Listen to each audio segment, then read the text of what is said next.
Assalamualaikum warahmatullahi wabarakatuh. Perkenalkan, nama saya Jumadil Awal, mahasiswa jurusan Ilmu Hadis, Fakultas Usuluddin Adab dan Dakwah IAIN Bukit Tinggi. Pada kesempatan kali ini, saya akan membahas tentang tutorial takhrij hadis dengan menggunakan kitab asli berformat PDF beserta pemahaman hadisnya.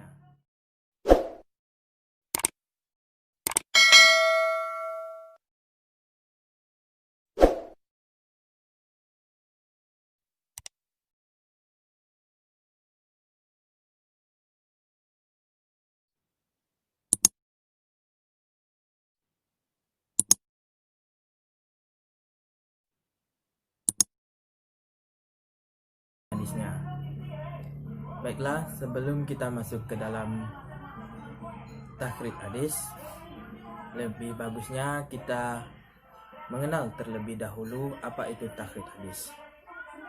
Takhrij hadis maksudnya yaitu menelusuri hadis dari berbagai sumber aslinya atau dari buku induk hadis untuk diteliti sanad dan matanya sesuai dengan kaidah-kaidah ilmu hadis, sehingga status hadis dapat ditemukan baik secara kualitas maupun kuantitas. Dalam mentakhrij hadis terdapat beberapa metode yang bisa digunakan, seperti yang pertama, metode takhrij bilafzi, yaitu penelusuran hadis melalui kata atau lafaz matan hadis baik dari permulaan, pertengahan maupun akhir. Yang kedua yaitu metode takhrij bimaudhu', yaitu penelusuran hadis yang didasarkan kepada topik atau tema seperti bab salat, nikah, jual beli dan lain sebagainya. Yang ketiga yaitu takhrij bi awal al-matan, yaitu penelusuran dengan menggunakan permulaan atau awal matan. Yang keempat yaitu takhrij bi ar-rawi al-a'la, yaitu penelusuran hadis melalui nama perawi pertama dalam sanad, yaitu di kalangan sahabat maupun tabi'in. Artinya peneliti harus mengetahui terlebih dahulu siapa sanadnya di kalangan sahabat dan tabi'in. Yang kelima yaitu takhrij bi al-shifah al-hadis, yaitu penelusuran hadis berdasarkan status hadis. Di sini dalam video tutorial takhrij hadis ini saya menggunakan referensi atau buku dalam mentakhrij hadis ini, yaitu yang pertama kitab Al-Mu'jam Al-Mufahras di Alfaz Al-Hadis An-Nabawi, yang mana kitab ini disusun oleh A.J. Wensing dan kawan-kawannya. Yang kedua yaitu kitab Sahih Bukhari. Yang ketiga kitab Sahih Muslim. Yang keempat kitab Sunan Abu Daud. Yang kelima kitab Sunan At-Tirmizi. Yang keenam kitab Sunan An-Nasa'i. Yang ketujuh kitab Sunan Ibnu Majah. Yang kedelapan kitab Musnad Ahmad bin Hanbal. 9 kitab Muwatta Imam Malik. 10 kitab Sunan Ad-Darimi. 11 Tahzibul Kamal karya Al-Mizi. Terakhir kitab Tahzibut Tahzib karya Ibnu Hajar Asqalani.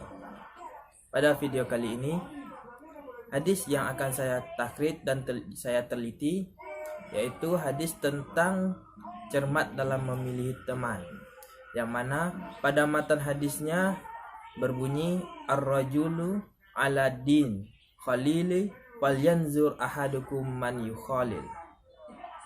Seseorang itu akan mengikuti agama temannya, karena hendaklah salah seorang di antara kalian mencermati dengan siapa ia berteman. Alasan saya memilih hadis ini untuk ditakhrij yaitu karena manusia merupakan makhluk sosial, sehingga manusia tidak dapat hidup seorang diri. Dengan bersosialisasi, pemikiran seseorang dapat lebih terbuka dan mampu beradaptasi dengan lingkungannya. Meskipun manfaat bersosialisasi amat penting. Seseorang juga perlu selektif dalam bergaul, karena pergaulan memiliki pengaruh yang sangat besar terhadap seseorang. Mereka bisa mempengaruhi agama seseorang, pandangan hidup seseorang, kebiasaan serta sifat-sifat seseorang. Sebagaimana Rasulullah Shallallahu Alaihi Wasallam bersabda, "Ar-rajulu 'ala din khalil, falyanzur ahadukum man yukhalil." Seseorang itu tidak akan mengikuti agama temannya, karenanya hendaklah salah seorang di antara kalian mencermati dengan siapa ia berteman. Sebagaimana yang telah disampaikan oleh Rasulullah dalam sabdanya tadi, bahwa seseorang itu akan mengikuti agama temannya. Maksudnya yaitu teman bisa mempengaruhi agama, pandangan hidup, kebiasaan dan sifat-sifat seseorang. Oleh karena itu, kita dituntut agar dapat memilih teman dengan cermat. Dalam memilih teman, kita dianjurkan untuk memilih teman yang dapat menjadikan diri kita dekat kepada Allah Subhanahu wa taala, membimbing kita untuk menuju surganya Allah. Pada zaman sekarang ini, terutama pemuda-pemudi generasi muda yang menginjak dewasa dalam proses pendewasaannya ini, generasi muda sangatlah rentan terhadap pengaruh luar yang berdampak pada pembentukan karakter. Bahkan pada era yang canggih ini, di mana teknologi yang semakin maju, informasi yang mudah didapat, serta komunikasi yang dapat memperpendek jarak, sangatlah mudah mempengaruhi pembentukan karakter seseorang. Oleh karena itu, amat sangat penting dalam memilih teman pergaulan. Dan dalam Islam pun telah mengajarkan kepada kita untuk berhati-hati dalam bergaul, serta cermat dalam memilih teman. Perlu menjadi catatan mengenai apa yang telah disampaikan tadi, anjuran dalam mencari teman yang berlatar belakang baik bukan berarti kita tidak bergaul dengan orang-orang di sekitar kita. Bukan berarti kita tidak bergaul dengan orang-orang kafir, ahlul bid'ah, orang-orang fasik, dan orang-orang berkarakter buruk lainnya. Akan tetapi pergaulan dengan mereka mesti dilandasi dengan keinginan dan niat untuk dapat memperbaiki serta mendakwahi mereka. Dalam masalah ini kita harus melihat dan mempertimbangkan sisi kemaslahatan dan kemudaratan yang akan terjadi pada diri kita dan orang lain di sekitar kita. Manfaat yang besar bagi mereka, maka kita boleh bergaul dengan mereka. Begitu pula sebaliknya, jika tidak mendatangkan manfaat tetapi justru mendatangkan bahaya, maka bergaul dengan mereka menjadi perkara larangan.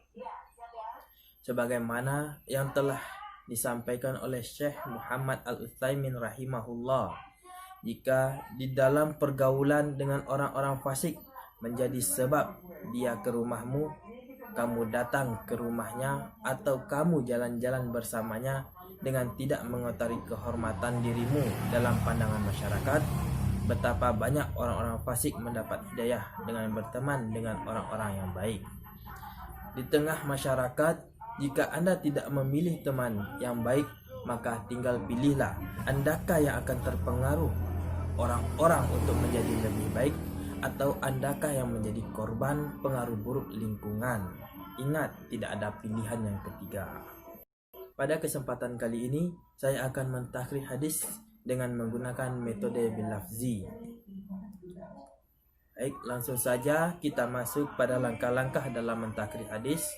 Namun saya ingatkan kembali bahwa pada video ini saya menggunakan kitab-kitab yang berformat PDF. Ada beberapa kitab yang jilidnya itu berbeda antara versi buku dengan versi PDF atau buku elektronik. Langsung saja kita masuk. Langkah pertama yaitu menentukan lafaz atau matan hadis yang akan kita takhrij. Langkah kedua yaitu menentukan dan mencari kata kunci atau kata asing yang terdapat di dalam matan hadis. Kemudian kata tersebut kita cari ke dalam kitab mu'jam, sehingga kita akan mengetahui melalui kata tadi di mana letak hadis tersebut pada kitab induk. Di sini saya menggunakan lafaz khalili dan falyanzur. Pada kata Khalili, saya menemukan kata tersebut dalam kitab Mu'jam pada bab huruf Kha, jilid kedua, pada kitab versi PDF halaman 57. Di sini diinformasikan dengan lambang huruf Ta, zuhud 45. Dan pada kata falyanzur, saya menemukan kata tersebut di dalam Mu'jam pada bab huruf Fa, jilid ke-6, pada kitab versi PDF halaman 477. Di sini diinformasikan dengan lambang Ta, zuhud 45, Dal, adab 16, Hamim 2, 303, 334. Maksud dari lambang-lambang tersebut yang pertama yaitu huruf Ta, zuhud 45. Berarti hadis tersebut tercantum dalam Sunan At-Tirmizi pada kitab Zuhud nomor 45, nomor urut bab 45. Yang kedua huruf Dal, adab 16. Maksudnya yaitu hadis tersebut tercantum dalam Sunan Abu Daud pada kitab Adab nomor urut bab 16. Yang ketiga huruf Hamim 2, 303, 334. Maksudnya yaitu hadis tersebut tercantum dalam Musnad Imam Ahmad juz kedua halaman 303 dan 334. Langkah ketiga, setelah kita mengetahui kata tersebut di mana letak hadis-hadisnya, kemudian kita telusuri ke kitab hadis yang tercantum di dalam kitab Mu'jam tadi. Dalam kitab hadis ini kita akan menemukan hadisnya secara lengkap dengan sanad dan matanya. Inilah sanad dan matan hadis yang tertera dalam masing-masing kitab hadis yang telah ditelusuri.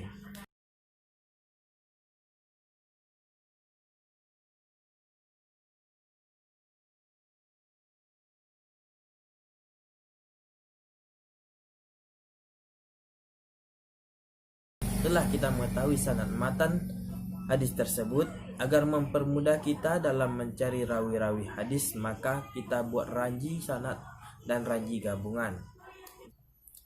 Pada hadis dalam kitab Sunan Abu Daud dan Sunan At-Tirmizi, dalam meriwayatkan hadis, beliau meriwayatkan melalui jalur Abu Hurairah, Musa bin Wardan, Zuhair bin Muhammad, Abu Daud dan Abu Amir, Ibnu Bashar, Tirmizi dan Abu Daud. Kemudian pada hadis dalam Musnad Ahmad bin Hambal, dalam meriwayatkan hadis, beliau meriwayatkan melalui jalur Abu Hurairah, Musa bin Wardan, Zuhair bin Muhammad, Abdurrahman, Abu Amir dan Muammal, kemudian Ahmad bin Hambal.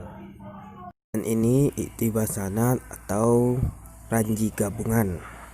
Kemudian langkah selanjutnya yaitu penelusuran rawi-rawi ke dalam kitab Tahdzibul Kamal dan Tahdzibul Tahdzib.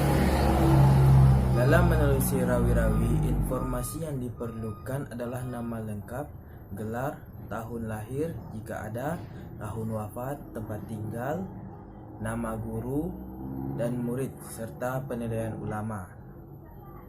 Langsung saja kita masuk ke dalam rincian rawi-rawinya. Yang pertama yaitu Abu Hurairah. Nama asli Abu Hurairah adalah Abdurrahman bin Syar Ad-Dausi Al-Yamani. Beliau adalah salah satu seorang sahabat Nabi yang paling banyak meriwayatkan hadis. Beliau lahir pada tahun 19 sebelum Hijriah dan wafat pada tahun 57 Hijriah. Beliau meriwayatkan hadis dari Nabi Muhammad SAW, Abu Bakar, Umar bin Khattab, Ibnu Ka'ab, Zain bin Harith dan para sahabat lainnya. Sedangkan yang meriwayatkan hadis dari beliau termasuk juga Musa bin Wardan. Karena melihat Abu Hurairah merupakan sahabat Nabi SAW, maka penilaian ulama Hadis pada beliau menyatakan bahwa sahabah kuluhum udul. Yang kedua yaitu Musa bin Wardan. Terdapat pada Tahzibul Kamal versi PDF jilid 29 halaman 163.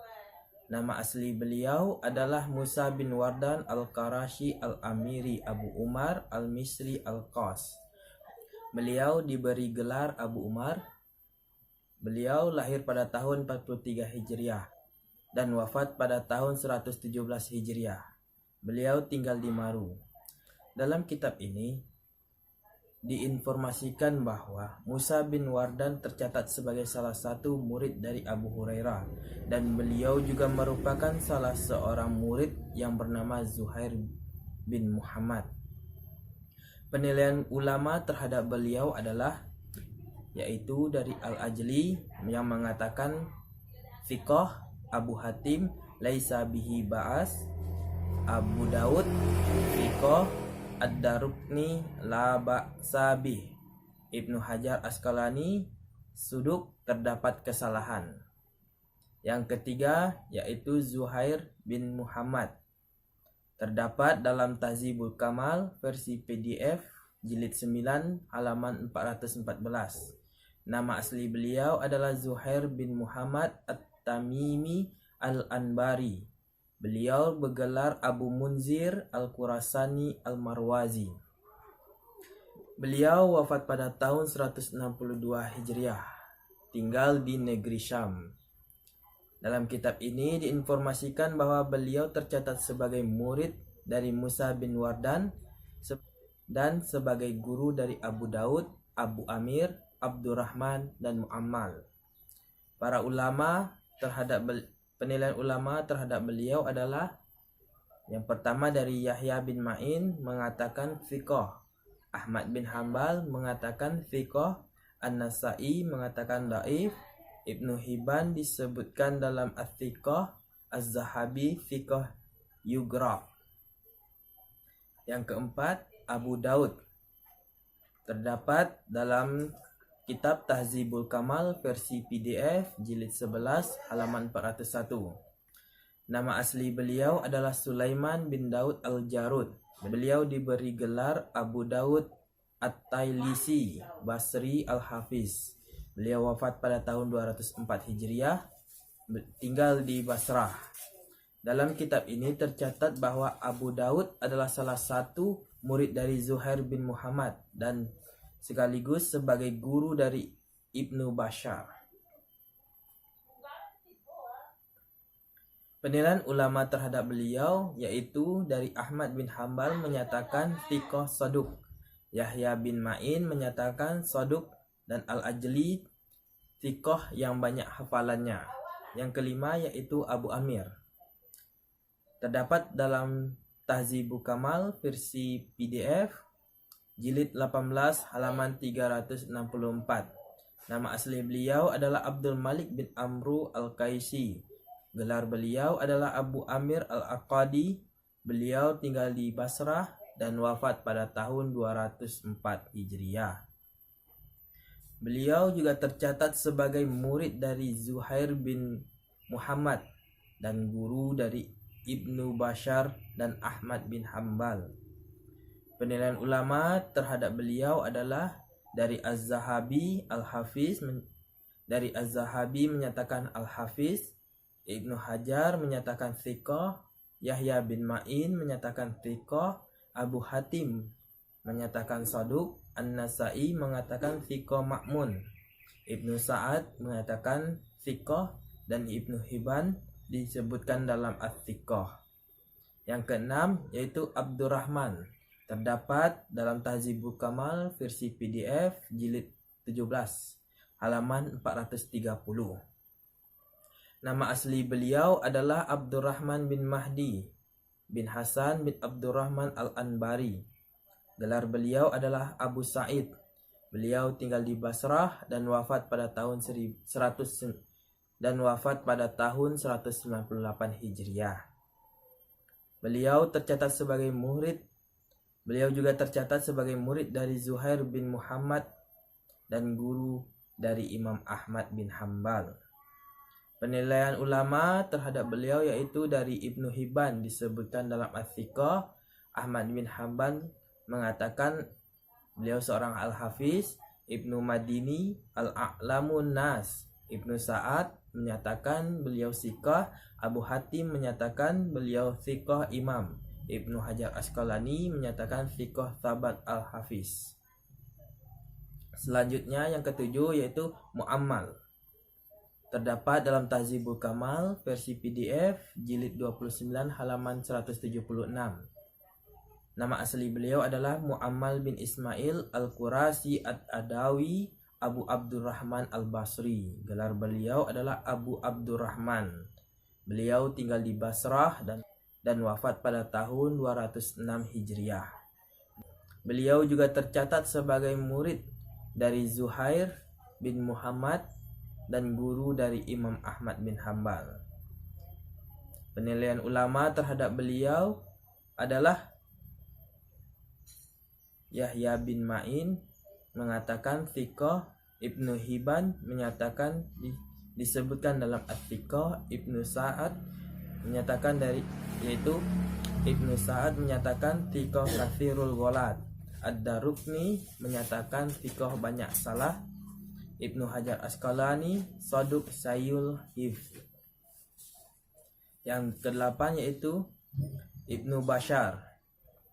Terdapat dalam Tahdzibul Kamal versi PDF jilid 24 halaman 511. Nama asli beliau adalah Muhammad bin Bashar bin Utsman bin Daud bin Kaisan al-Abdi. Gelar beliau adalah Abu Bakar. Beliau tinggal di Basrah dan wafat pada tahun 252 Hijriah. Beliau tercatat sebagai murid dari Abu Daud, Abu Amir dan Abdurrahman, dan guru dari Imam At-Tirmizi dan Abu Daud. Penilaian ulama terhadap beliau adalah yang pertama dari Abu Hatim menyatakan beliau adalah seorang yang saduq. An-Nasa'i menyatakan la ba'as bih. Ibnu Hibban disebutkan dalam Ats-Tsiqah. Ibnu Hajar Asqalani menyatakan thiqah. Kesimpulan dari takhrij ini, berdasarkan keterangan yang telah disebutkan tadi, penelitian dan penelusuran terhadap para perawi dalam jalur sanad Imam Ahmad bin Hambal, Tirmizi dan Abu Daud dapat disimpulkan bahwa jalur sanad tersebut mutasil dikarenakan adanya catatan yang membuktikan adanya hubungan guru murid dari setiap perawi. Ditinjau dari kuantitasnya, perawi hadis ini hanya diriwayatkan dari satu jalur pada tingkatan sahabat dan tabi'in, sehingga hadis ini berstatus gharib. Ditinjau dari kualitas periwayatan dalam jalur sanad tersebut, dapat disimpulkan bahwa semua rawinya adalah thiqah kecuali Musa bin Wardan, yang mana dalam penilaian ulama terhadap beliau berbeda pendapat. Ulama ada yang mensikahkannya dan ada yang mendaifkannya. Di antara yang mensikahkannya adalah Imam Al-Ijli dan Imam Abu Daud. Sedangkan yang mendaifkannya adalah Imam Yahya bin Ma'in. Sebagian lagi memberikan penilaian seperti la ba'as bih dan lafaz yang semisalnya. Di antara para ulama yang memberikan penilaian tersebut adalah Imam Abu Hatim, Imam Darukni, Imam Ya'qub bin Sufyan dan Al-Bazra, dan Imam Al-Bazar. Penilaian para ulama tersebut dapat dilihat di Tahdzibul Kamal dan Tahdzibut Tahdzib. Barangkali penilaian tepat untuknya adalah beliau perawi hasanul hadis, sebagaimana dinilai oleh Al-Hafiz Ibnu Hajar Asqalani dalam Takribut Hadis dengan saduq rubaha aqta'ah. Dan juga Imam Tirmizi dalam sunannya meriwayatkan hadis ini dan menambahkannya. Beliau berkata hadis ini hasan gharib. Demikianlah sedikit banyaknya tutorial takhrij hadis pada video ini. Mohon maaf apabila ada kesalahan. Saya akhiri dengan assalamualaikum warahmatullahi wabarakatuh.